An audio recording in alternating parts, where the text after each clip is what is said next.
Assalamu alaikum warahmatullahi wabarakatuh. Akkam jirtan obboleeyyan kee qaqqaaliiwwanii fi gaggaariiwwan kabajamtoota hordoftoota chaayinaala tolchaa tu.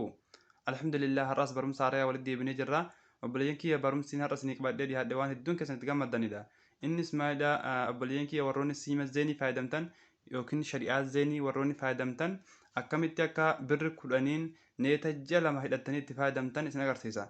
Obboleeyyan kiyya neeta ji'a lama birri kudhaniin fayyadamuu jechuun waan argamu miti. Gaanii beektan neeta ji'a takkaa fayyadamuudhaaf birri 50 birri 100 gashina garuu kuni waan haaraa ta'eef maashaallah waan addaati. Kunoo ani qabatamaan amma ofii kiyyaaf ji'a tokko guuteen jira. Namni na dura ji'a lama guutellee ni jira. Obboleeyyan kiyyaa akka itti fayyadamtan isin jaa. Birri 10 qofa shari'aa keetitti erga galfattee hidhattee ji'a lama sirriitti sii dalagaa jechuudha. Wanni irraa qusattu illee tokko hin jiru jechuudha. Mobaayila kee keessa akka feetetti yoo deemtee fayyadamte sirriitti sii dalagaa jechuudha hunda isaadha. Obboleeyyan kiyya wanni beekuu qabdan mata dureen isaadha. Wanni inni dalaguun tokkoffaa warroonni aappii kana hin qabne aappii kana buufatuu qabdan jechuudha.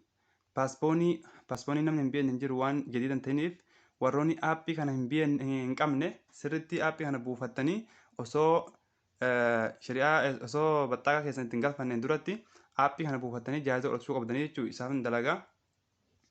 Erga kana buufattanii birri 10 erga itti galfattanii akkamitti akka itti hidhattan isin agarsiisa.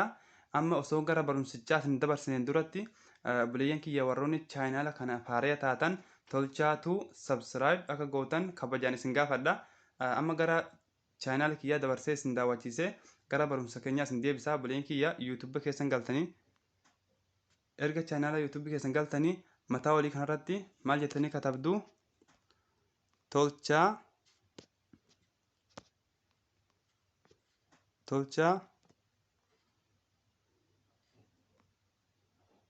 tolchaatu erga haala kanaan barreessitanii kunoo mataa olii kanarratti argatan jee yaada. Erga haala kanaan barreessitanii bakka sana cufaasuudhaan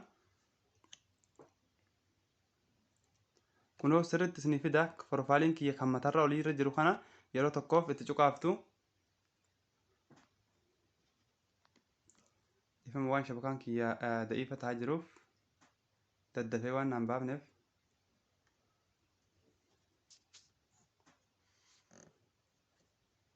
ifama shabakaa kee xiqqoo da'iifa ta'ee jira. Waan kunoo amma naa dhufa. Kunoo haala kanaan isinii baasa jechuudha. Obboleeyyan kiyya chaayinaalli kiyya akkuma asirratti argaa jirtan kunoo isuma kana erga haala kanaan isinii baase amma subscribe ka jettu amma waan mobaayil kee arabiin jiruuf ashtiraak ka jiru kana bakka diimtuu inni agartan jee yaada. Yeroo tokkoof irra cuqaaftusi. Kunoo haala kanaan bifa kanatti erga qayyartanii fuula duratti mallattoon alarmii isinii baati. Mallattoo alarmii tana irra gadi cuqaaftu jechuudha. Filannoo sadii yoo haala kanaan isinii baasee jiraate kan matarra jiru kana filattanii irra cuqaaftu. Kunoo haala kanaan baattii wayitan erga itti bantanii kuni wanni isin faayidu obboleeyyan kiyya barumsi haaronni achirraa gad dhiifamu kallattimaan isin bira gahaa jechuun isin darbu tokkolleen isaadha. Kuni kana isin faayida. Kana biratti illee akka nu jajjabeessitan chaayinaala nu jajjabeessitan isin jecha. Obboleeyyan kee erga chaayinaala keenya subscribe gootanii gaama gara barumsa keenyaa dabarra. Akkamitti akka baxxaaqa neeta shari'aa zeeniidhaa birri 10 erga itti galfattanii akkamitti akka hidhattan isin agarsiisa. Amma mana risaalaa keessan ni beektu. Mana risaalaa keessan galtanii jechuudha. Mana risaalaa keessan erga galtanii kunoo haala kanaan mana risaalaa keessan galtanii kan itti argamu isin agarsiisa. Mana risaalaa erga galtanii bakka kanatti huxxanii mataa olii kanarratti wanni barreessitan 959 kombootara zeenii jechuudha. Kuni erga akkasi barreessanii erga tuquudhaan miila kana jalatti wanni itti barreessitan amma kana kan isin faayidu kana sirriitti ilaaluu qabdan jechuudha. Kuni haala kamiin itti barreessitu raa qubee guddaa ta'uu qaba jechuudha. Waa qubee guddaa ta'uu qaba jechuudha. Kunilleen waattiin paa qubee guddaa ta'uu qaba jechuudha. Kunilleen erga kunoo haala kanaan sirriitti itti barreessitanii amma hoo eessatti dha'uu isin barbaachisa. Bakka tanatti cuqaasuudhaan sirriitti ifama. Bakka tanatti cuqaasuudhaan sirriitti itti ergitu jechuudha. Kunoo ani amma waan hidhadhee qabu ofii kiyyaa fayyadamutti hin jiruuf haala kanaa itti ergitu isinirraa deemaa jechuudha. Haala kana erga itti ergitanii sirriitti neeta keessan isinii hidhee jira jechuudha. Wanni tokkollee risaalamicha isinii qofa isinii deebisa. Irsaalaa erga isinii deebisee sirriitti inni keessan isin hidhamee jira. Amma hoo akkamitti akka itti fayyadamtan isin agarsiisa. Keessaa bahuudhaan paaspoonii namni hin beekne hin jiru. Paaspoonii waan haaraa hin ta'iniif paaspoonii pilistoorii keessaa ni argattu ni buufattu. Erga isa buufattanii isa keessa galuudhaan kunoo amma ofii kiyyaa fayyadamutti hin jiru.